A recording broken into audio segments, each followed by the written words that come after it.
Assalomu alaykum, xayrli tong, chachavay. Muvaffaqiyatli 101 kun, 21-kunidamiz. Bugun inshaalloh insonlar foydalanishi mumkin bo'lgan eng kuchli qurol haqida gapirishamiz. Ulamolardan biri aytadiki, farishtalar mo'min musulmonlarga 3 ta narsasi uchun hatto havas qilishadi. Birinchisi, Alloh taolo 3 ta va'da berganki, duo qilsa duosini ijobat qilaman, tavba qilsa tavbasini qabul qilaman, shukr qilsa ziyoda qilib beraman degan.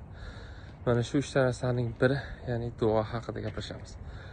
Fuzayl ibn Iyoz rahmatullohi alayhi degan bir buyuk zot o'tgan avliyoulloh.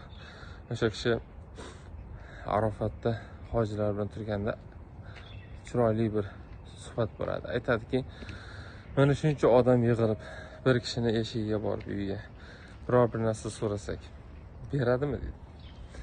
Bir inson turib, agar mard bo'lsa, himmati baland bo'lsa, albatta beradi. Eshigidan noumid qaytarmaydi deb aytadi.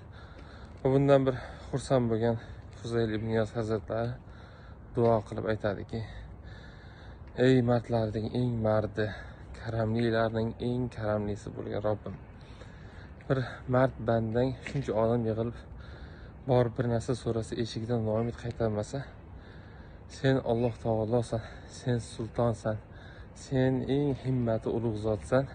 Shuncha haloyiq qalblarida bir-biridan yaxshi niyatlari, maqsudlari bor, so'raydigan hojatlari bor. Bularni ravo qilgin, mahrum qilmagin, noumid qaytarmagin dedi. Ya'ni duo qilganda bir go'zal e'tiroflarni ham o'rni bor ekanki, bir avliyoullohlardan biri ko'chada ketayotsa, ichib olgan bir yigit kelyapti ro'parasidan. Shundoq kelib, uni qo'lidan tutib, uyga olib kelib, yaxshilab yuvintib, toza kiyimlar beradi. Top-toza kiyimlarni berib, keyin duo qiladi. Allohim, men buni sirtini pokladim, ichi senga qoldi. Allohim, men qo'limdan kelganini qildim, endi sen navbating dedi. Shunda haligi yigitni darajasi shu qadar bir ulug'lashib, Alloh taolaning nazdida bir go'zal maqomga yetibdiki, ko'chadan ketayotgan Usmon al-Mag'ribiy degan zot buni qalblari bir ilhom bo'lib sezib ichkari kirib, haligi yigit holatini ko'rib, bu kishiga aytadiki, bu yigitga juda havas qildim. Men riyozat chekib necha yillar davomida erishgan maqomga bir necha lahzalarda erishib qo'ydi deganda, u kishi Alloh taolo agar kimni xohlasa o'zi xoslaridan qilib qo'yadi rahmati bilan. Biz amallarimizga emas, ko'proq Xudoning rahmatiga tayinaylik dedi. Shunda ikkalasi yuzlarini hali yigitni yuziga olib keladiki, aroqda holim ketmagan bo'ladi deb yozadi Farid Nattor hazratlar Tazkiratul Avliyo degan kitoblarda. Ya'ni banda har qanaqa holatda ham Allohdan noumid bo'lmaslik kerak. Duoga mahkam tayanish kerakki, men endi shuncha yomon ishlarni qilib qo'ydimki, Xudo meni qabul qilarmikan deb hech noumid bo'lib tushkunlikka tushmasin.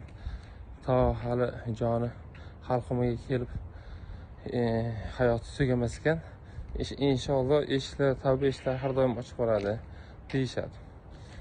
Birda Abdukarim aka Mirzayev ustozimiz bilan birinchi ko'rishganimiz Istanbulda bir voqeani gapirib bergandik.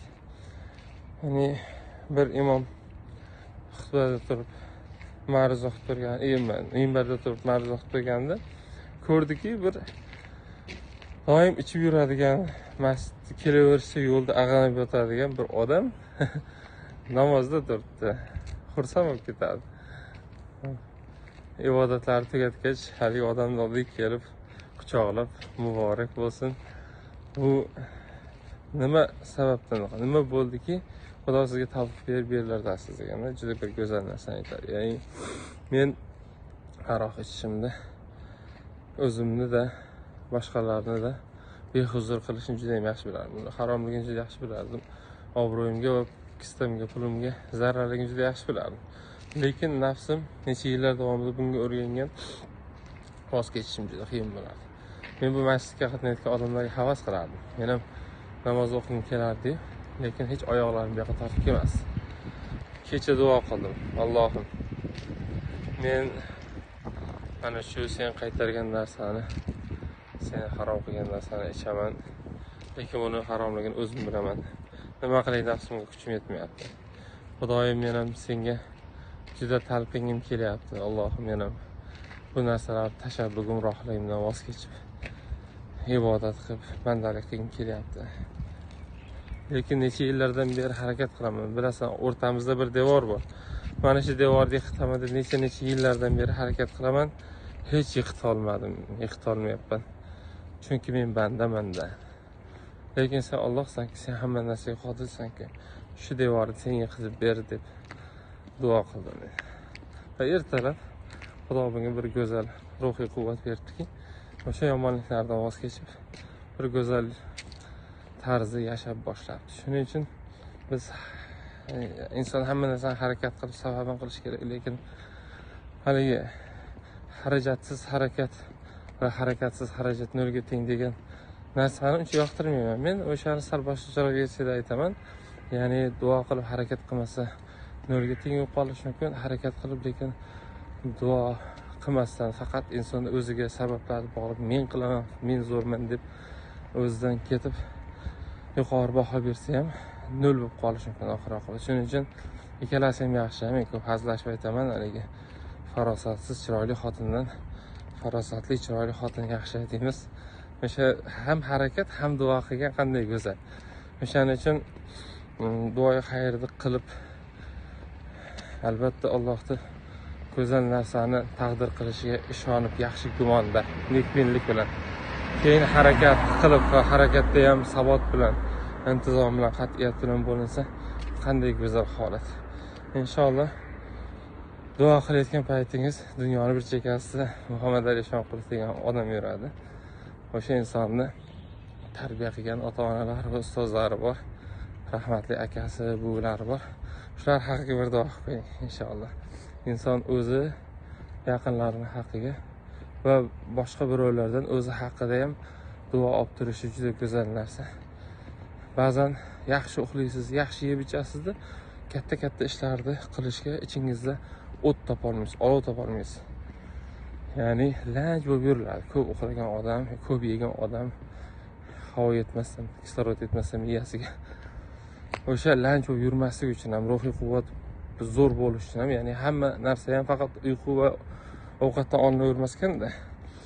Fayz, baraka degan narsa ulug'lardan olinadi, Xudoning do'stlaridan olinadi, ahli ilmlardan va ota-onadan, qavm qarindoshdan olinadi. O'shalarning duosini olib turish juda go'zal ish.